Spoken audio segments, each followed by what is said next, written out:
Alright, you ready for mine? Yep.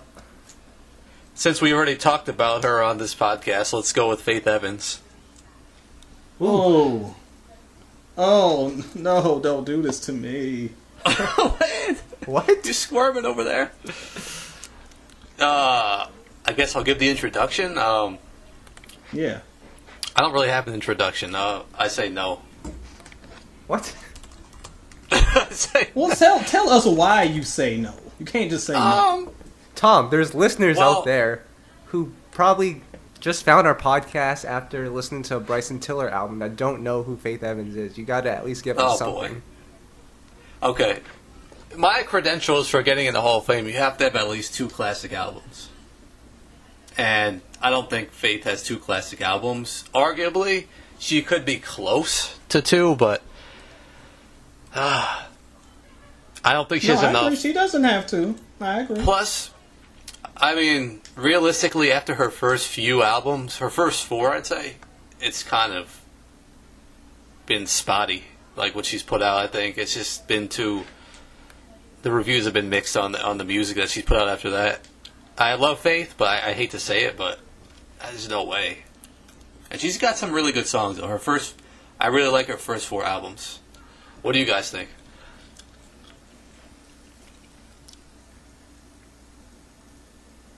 Oh my gosh, I'm in my feelings so deep. Alright. As we just discussed, Faith is one of my favorite artists of all time. I cannot say anything bad. And I do think that Tom is right. I think that her first album is a classic. I will argue that. I think her third album comes close, but it's not. I really like her second album. And once again, Tom is right. After the third album, it starts to kind of be a decline and a dip a little bit. I really liked, what was the, blanking on the name of the album that I really liked.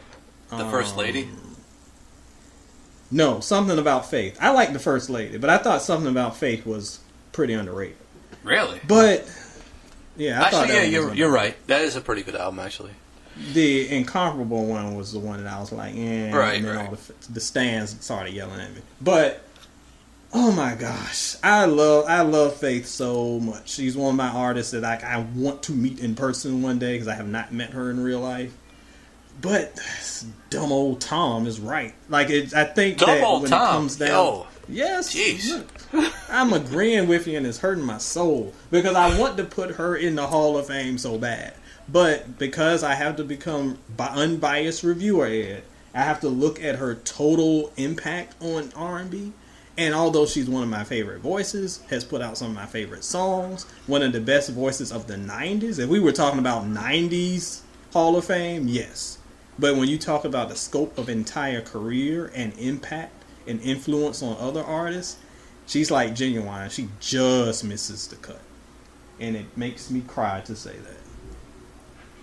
Well, I will say this about Faith. This is going to come off a lot worse than it is, but she rode that bad boy wave better than anyone could have.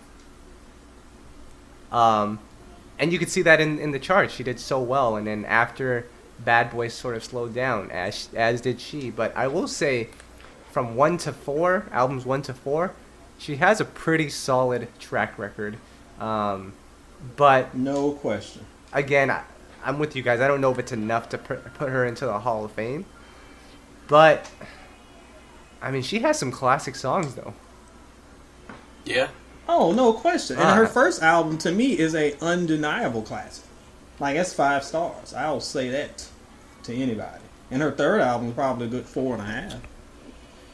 And we have to ask ourselves this question because now it's the new benchmark. Is she Monica? closer than Monica or not?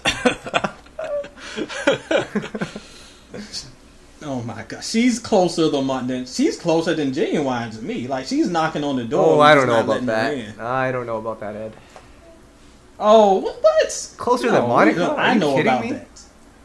Yeah, she's closer than Monica. Are you kidding me? I kind of agree with Kyle on this one. I agree with Kyle on this one, actually. So there we go, Ed. We disagree once again.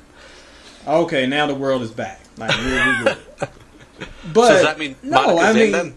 That means Monica's in? No, Monica's not. If Monica's not in, Faith's not in, Monica's not in. But no, I really want her to put her in because I do think that when it comes, and I think the problem is we're kind of stuck on like her 90s dominance, because when you take her out of the 90s and insert her into like the next era, she didn't like cross over as well as like we were talking earlier about Usher and some of the other people who have, or Keith, who like jumped from decade to decade, or R. Kelly or Tony Braxton, some of these folks, Mary J.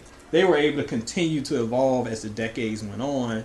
And even though she gave us good music in a new decade, it wasn't to the level that her original stuff was. So, I love you, Faith, but no. Now you're never going to be able to meet her, Ed. Nope. No, I know. The stand's going to already kill me because I didn't give her album 5 stars. So, Damn. man, they're going to be on my doorstep for real. Faith stands are pretty brutal. They aren't Tamar crazy, but they're pretty brutal. Ed, we've got a question for you. Yes. When you were in 2006, how old were you then? I'm not doing all that math. I don't know. Like What? What? It was 10 years ago. 12 years ago. Oh, yeah, I guess it 12 years ago. Okay, probably like 26. So when Monica dropped the record every time the beat dropped, were you turning up? No, I was turning down the radio. Ouch. I like that album, though. I just hate that song. Is that the song with Dirtbag? No, that's Franchise Boys. that was on the other side. Yeah, you're thinking of the previous album, the After the Storm album. Oh, do you know what song I'm That's talking the about, one Kyle? with Dirtbag. I was turning up to that song. Oh Or? God, I hate that song. That was a good song. That wasn't trendy at the time, was it? It wasn't trendy as in, see, those times were different. You know, like now it's like if trap is hot, everybody's got a trap. Back then you could ride the hip hop wave and not sound like everybody else. So that song wasn't trendy per se, but it was still upbeat enough that it didn't sound out of place on radio. Now everybody's just copying each other, a bunch of copycats. Damn. Well, guys, this was a pretty bad Hall of Fame discussion because Genuine and Faith Evans are both a no. They both have pretty big fan bases that follow us, so make sure you guys check your Twitter mentions, and we're going to have to defend ourselves on these ones.